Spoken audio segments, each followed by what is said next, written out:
Hear a woman being interviewed by a market researcher in a health club about her membership of the club. First, you have some time to look at questions 1 to 5.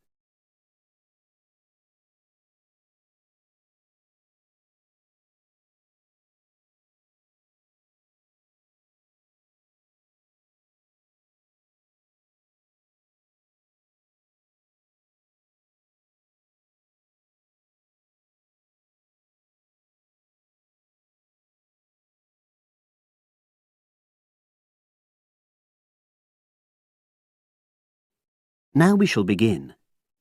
You should answer the questions as you listen, because you will not hear the recording a second time. Listen carefully and answer questions 1 to 5. Oh, excuse me. I wonder if you'd have the time to take part in some market research. What's it about? About this club and your experiences and opinions about being a member. It'll take less than 5 minutes. Oh, OK then, as long as it's quick. Can I start by taking your name? It's Selina Thompson. Is that Thompson? Yes. Okay, great. Thanks. And what do you do for a living? Well, I'm an accountant, but I'm between jobs at the moment. I understand. But that's the job I'll put down on the form. And would you mind my asking which age group you fall into? Below 30, 31 to 50, and above? Over 50, I think we can safely say. Great, thanks. And which type of membership do you have? Sorry, I'm not sure what you mean. Do you mean how long? No, is it a single-person membership? Oh, right, no, it's a family membership. Thanks. And how long have you been a member? Ooh, let me see. I was certainly here 5 years ago, and it was probably 2 to 3 years more than that. Shall I put down 8? Oh, I remember now. It's 9, definitely. Sorry. No problem. I've got that. And the last question in this first part is, what brought you to the club? Sorry? How did you find out about the club? Did you see any ads? Well, I did actually, but I have to say I wasn't really attracted to the club because of that. It was through word of mouth. So you were recommended by a friend? Actually, my doctor. I'd been suffering from high blood pressure, and he said the club was very supportive of people with that condition, so I signed up. Great, thanks. Before you hear the rest of the conversation, you have some time to look at questions 6 to 10.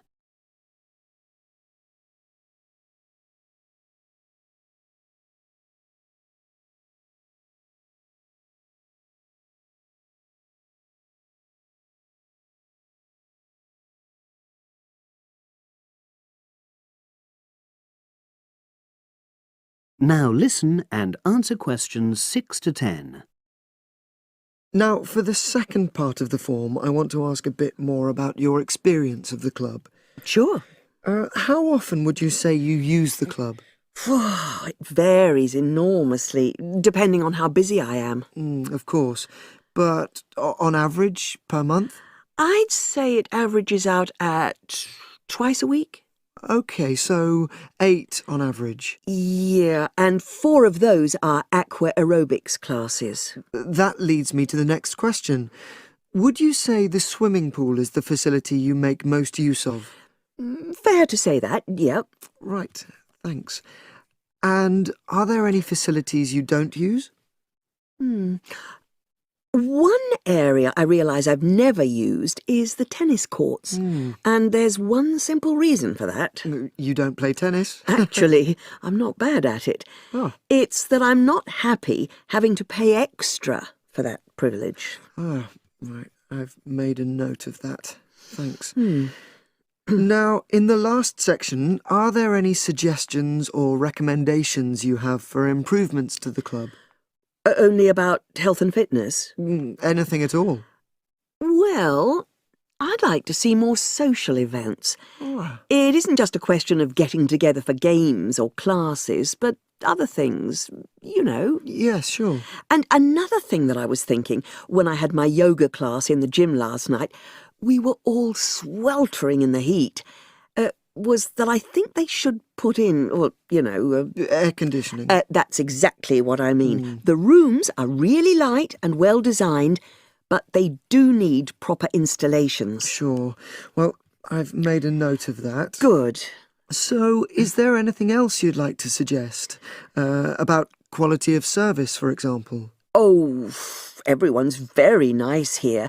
They couldn't be more friendly and helpful. Oh, but I tell you what, it's a shame the restaurant isn't open in the evening on Saturday, and Sunday as well, for that matter. Oh. So, the club should... Open it later on those days. OK. Well, thank you very much. That's all the questions I have.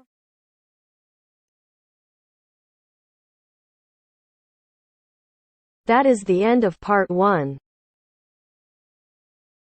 You now have half a minute to check your answers.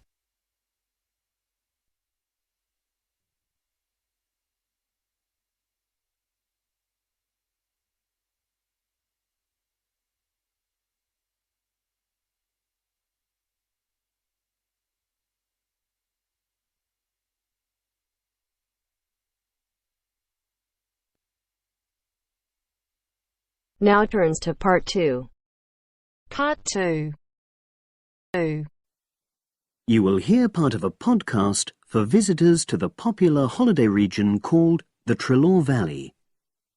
First, you have some time to look at questions 11 to 14.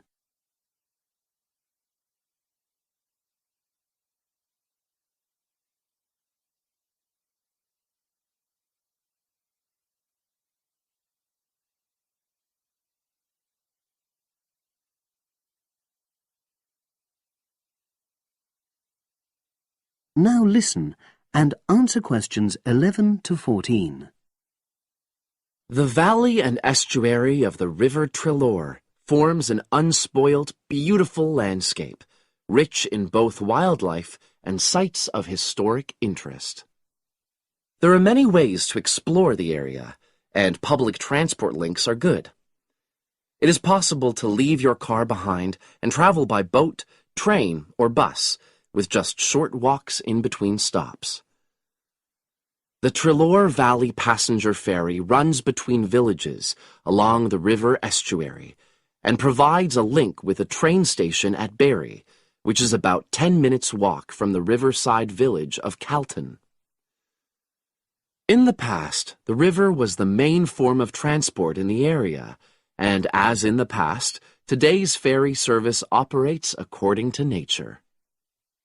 The river estuary is tidal, and so the ferry timetable differs from day to day, according to the times and height of the tide.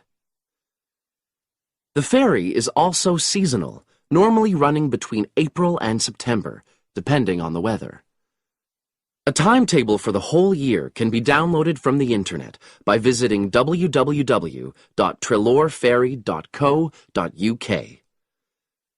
If you just want to sit and relax and enjoy the lovely scenery, you can take a river cruise to Calton and back from the nearby city of Plymouth.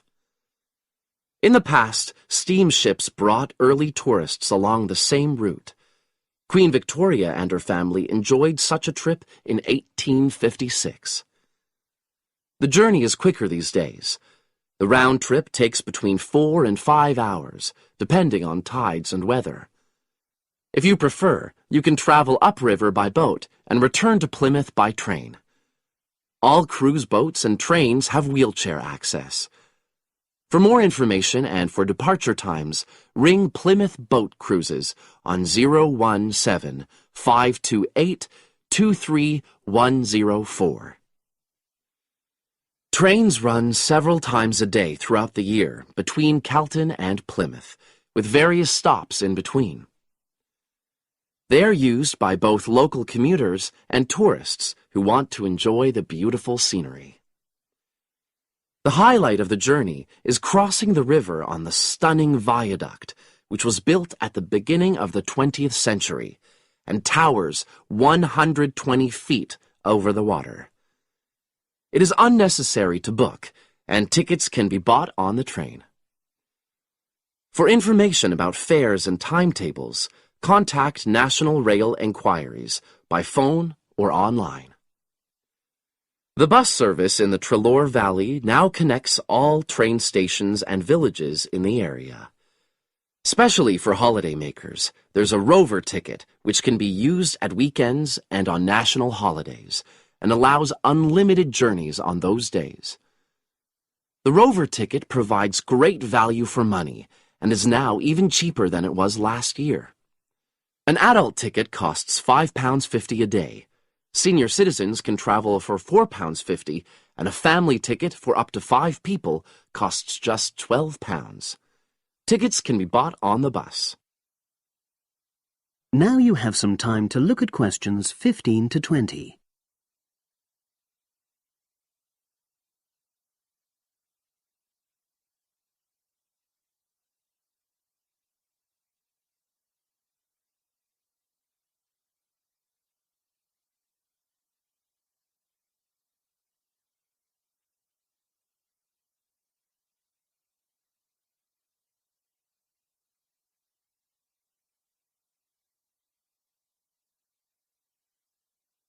Now listen and answer questions 15 to 20. At the center of the Trelore Estuary area is the historic riverside village of Calton. The main road comes into the village from the south, and for those of you who are arriving by bus, it turns left just before the bridge and stops in the lay-by on the left-hand side. From there, it's just a short walk to Calton's various attractions. If you're arriving by car, you have to leave it in the main car park. Go over the bridge and take the first turning on the right. Then go on until you come to the end of that road. It's the only place to park in Calton, but there's no charge. If you're interested in local history, there's a museum in Calton with farming, fishing, and household implements from the late 19th century. As you come in from the south, cross the river and go straight on the same road until you reach the end. Also, on the subject of history, you can go and see the old mill, which has recently been renovated and put back into use. Turn left before you come to the bridge. Then go straight on and then take the first turning on the right. This leads straight there. If you're interested in arts and crafts, there's a potter's studio where you can watch the artist at work. After crossing the bridge, turn left, and it's the second building on the left. Finally, when you feel in need of refreshments, there's a cafe opposite the old boathouse and a picnic area near the mill.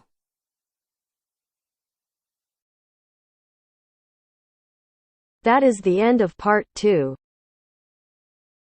You now have half a minute to check your answers.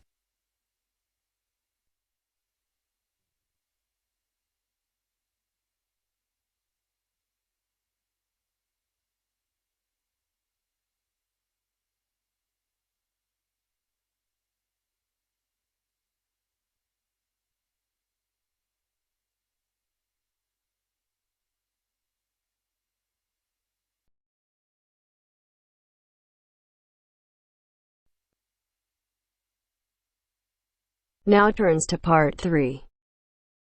Part 3.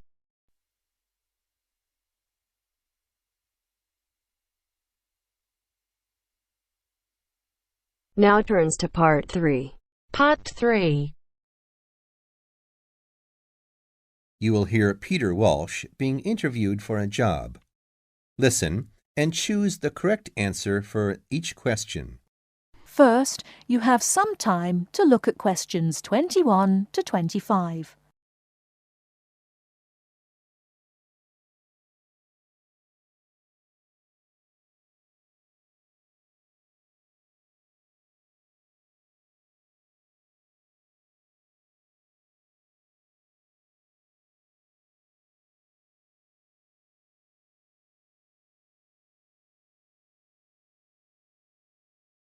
Now, listen carefully and answer questions 21 to 25.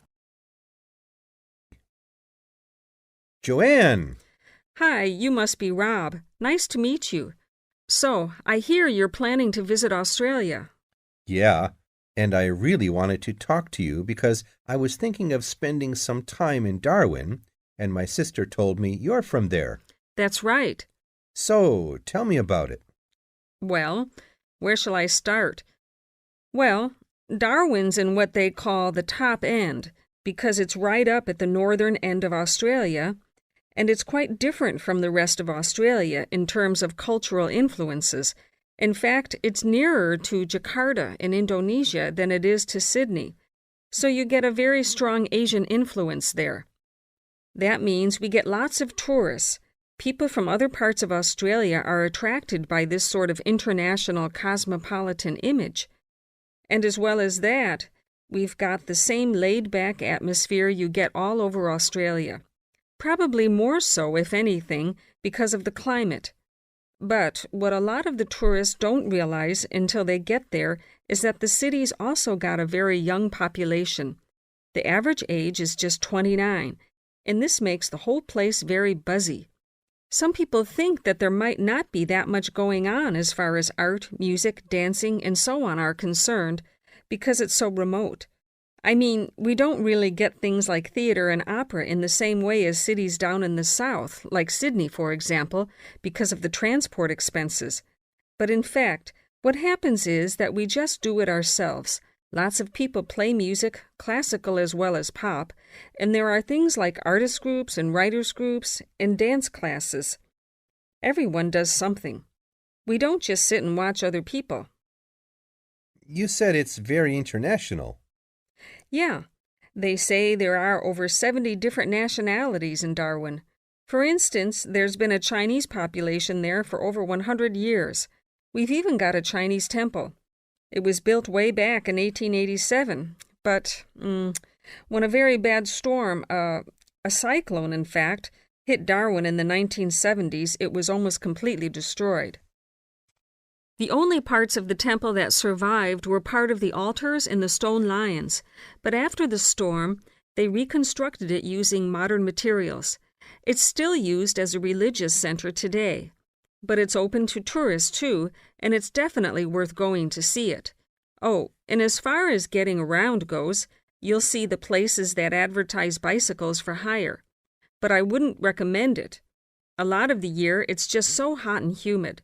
Some tourists think it'll be fine because there's not much in the way of hills, and the traffic's quite light compared with some places. But believe me, you're better off with public transport.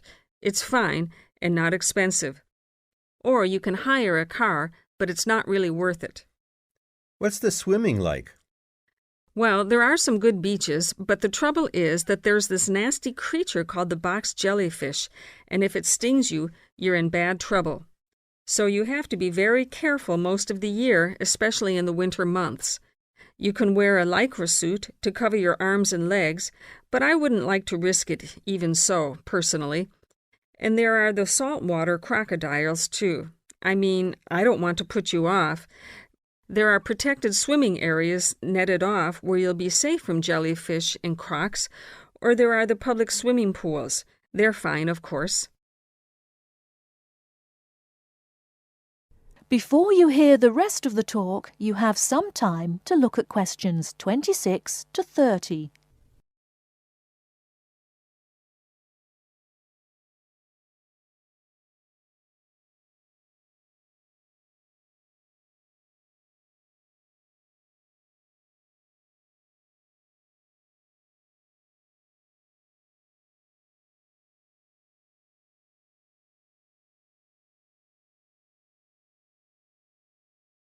Now listen and answer questions 26 to 30. And answer the questions. Please sit down, Mr. Walsh. My name's Jane Swain, and I'm the personnel manager. Hello, how do you do? Now, this is just a short preliminary interview. I'd like to chat about your present job and what you've done up till now. Yes, of course. Well, could you tell me how long you've had your present position in Weston's? It is Weston's, isn't it? Yes, that's right. I am not sure. Let's see. I left university in 2005. Is that right? Yes, 2005. Then I was unemployed for about 3 months. And then I traveled round America for a few months. So, yes, it must be about 3 years now, in fact. Yes. And have you any particular reason for wanting to change jobs? I mean, why do you want to move? Well, I actually like my present job and still find it interesting and stimulating. The salary's okay, so it's nothing to do with money, though you can always do with more. I suppose the thing is that I'm really very ambitious and keen to get promoted, so that's the real reason. You say you like your job. Can you tell me what aspect you like most? Oh, my dear, that's difficult. There are so many things. The other people are great. There's a good cooperative atmosphere. I mean, among the staff, and compared to other companies, the conditions are great. I mean, the office itself and the working conditions. And then there's the fact that they give me lots of room for initiative and let me make decisions. You know, that's what I really like most about the job. Yes, well, we're looking for someone like that. You know, someone who isn't a clock watcher and who isn't too concerned about working fairly long hours. Oh, I don't mind that. I'm used to it. And what about your education? You went to Manchester University, didn't you? Yes. After leaving school, I started a diploma course in design, but I decided to give it up and did an arts degree at university instead. Good. And have you done any courses since?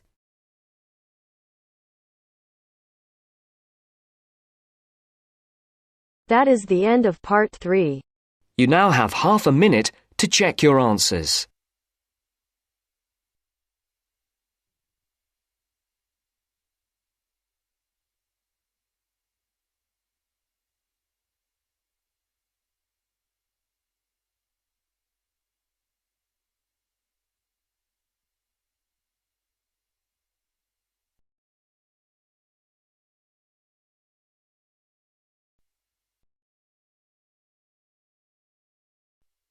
Now turns to part 4.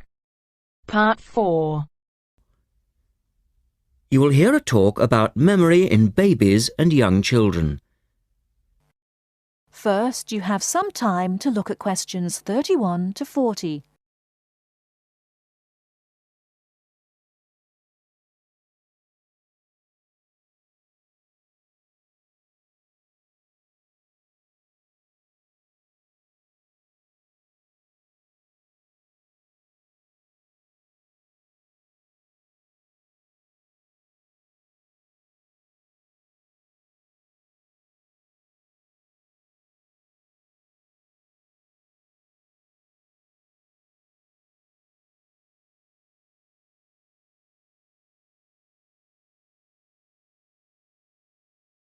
Now listen carefully and answer questions 31 to 40.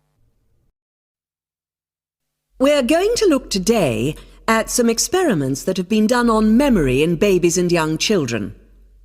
Our memories, it's true to say, work very differently, depending upon whether we are very old, very young, or somewhere in the middle. But when exactly do we start to remember things? And how much can we recall? One of the first questions that we might ask is, do babies have any kind of episodic memory? Can they remember particular events? Obviously, we can't ask them, so how do we find out?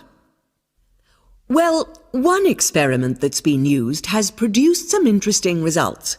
It's quite simple and involves a baby in its cot, a colourful mobile, and a piece of string.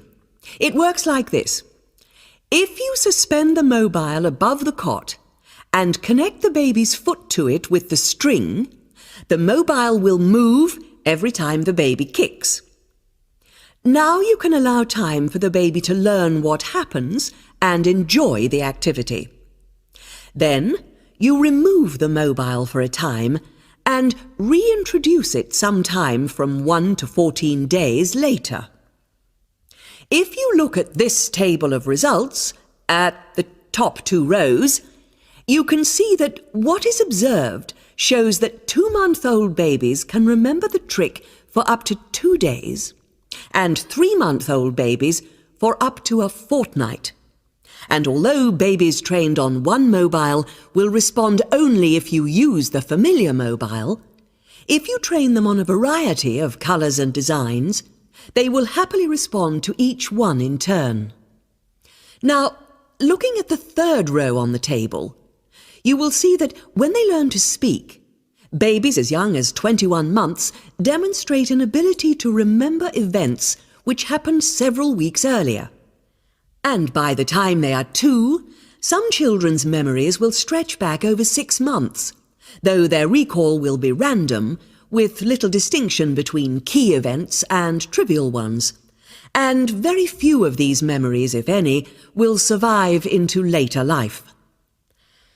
So, we can conclude from this that even very tiny babies are capable of grasping and remembering a concept. So, how is it that young infants can suddenly remember for a considerably longer period of time? Well, one theory accounting for all of this, and this relates to the next question we might ask, is that memory develops with language. Very young children with limited vocabularies are not good at organising their thoughts. Though they may be capable of storing memories, do they have the ability to retrieve them? One expert has suggested an analogy with books on a library shelf. With infants, he says, it's as if early books are hard to find because they were acquired before the cataloguing system was developed. But even older children forget far more quickly than adults do. In another experiment, several 6-year-olds, 9-year-olds, and adults were shown a staged incident.